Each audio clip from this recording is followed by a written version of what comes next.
Hi friends, இன்றைக்கி என்ன video பார்க்க போகிறோன்னா, இன்றைக்கி என்ன சமையல் தான் பார்க்க போகிறோம். இன்றைக்கி என்ன சமையலில் களியும் உளுந்த குழம்பும் பார்க்க போகிறோம். வாங்க பார்க்கலாம். பிடிச்சிருந்தா சப்ஸ்கிரைப் பண்ணுங்கள், லைக் பண்ணுங்கள், ஷேர் பண்ணுங்கள், கமெண்ட் பண்ணிவிட்டு சப்ஸ்கிரைப் லைக் பண்ணிவிட்டு பாருங்கள். கண்டிப்பாக உங்களுக்கு பிடிக்கும்னு நினைக்கிறேன். நீங்களும் வீட்டில் செஞ்சு பார்த்து சாப்பிட்ருப்பீங்க. திருப்பியும் செஞ்சு இது நான் செஞ்சதை செஞ்சு பார்த்துட்டு எப்படி இருக்குன்னு கமெண்ட் பண்ணுங்கள். சப்ஸ்கிரைப் லைக் பண்ணிவிட்டு பாருங்கள். கண்டிப்பாக சப்போர்ட் பண்ணுங்கள் காய் விலாக்ஸ்க்கு. இன்றைக்கி ராகி களியும் உளுந்த பருப்பு குழம்பும் தான் வச்சுருந்தேன். நல்லா டேஸ்ட்டாக இருந்துச்சு. சாப்பிட்டு பார்த்தேன். அது சாப்பிட்ட வீடியோ கூட எடுத்து போட்டிருக்கேன். வீடியோவில் ஷார்ட் வீடியோவில் போட்டிருக்கேன்.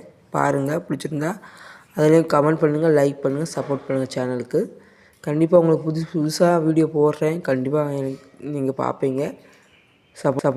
ஃபுல்லாக என்ன பேசுகிறேன்னு எனக்கு தெரியலை. ஃபுல்லாக என்ன பேசணும், என்ன சொல்லணும்னு எனக்கு தெரியலை. அதனால தான் இப்போ எனக்கு தெரிஞ்ச மாதிரி பேசி உங்களுக்கு வீடியோ போடுறேன். அதை சப்போர்ட் பண்ணுங்கள். எனக்கு களி பிடிக்காது. நான் செஞ்சு சாப்பிடவே மாட்டேன். எங்கள் அம்மா செஞ்சு கொடுத்தா சாப்பிட மாட்டேன். ஆனால் இன்றைக்கி எனக்கு சாப்பிட்ணுன்னு தோணுச்சு. அதனால் செஞ்சு தான் சாப்பிட்டு பார்ப்போமே அப்படின்ட்டு. எனக்கு ஏதோ சாப்பிடணும் போல் இருந்துச்சு. சரி, உளுந்தங்களி,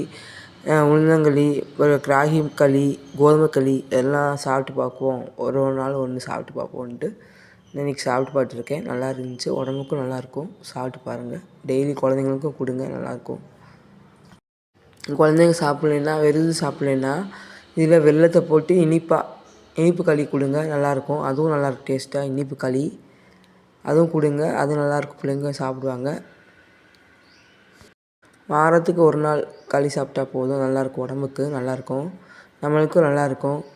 பிள்ளைங்களுக்கும் நல்லா ஹெல்த்தியாக இருக்கும். விளாட ஸ்ட்ரென்த்து இருக்கும். எல்லாமே இருக்கும். நீங்களும் ஒரு நாள் செஞ்சு பாருங்கள். பார்த்துட்டு குழந்தைங்களுக்கு கொடுங்க. இப்படி சாப்பிட்லனாலும் அதில் வெல்லத்தை போட்டு இனிப்பு களியாக கொடுங்க. நல்லாயிருக்கும் டேஸ்ட்டாக. செஞ்சு பார்த்துட்டு சொல்லுங்கள்.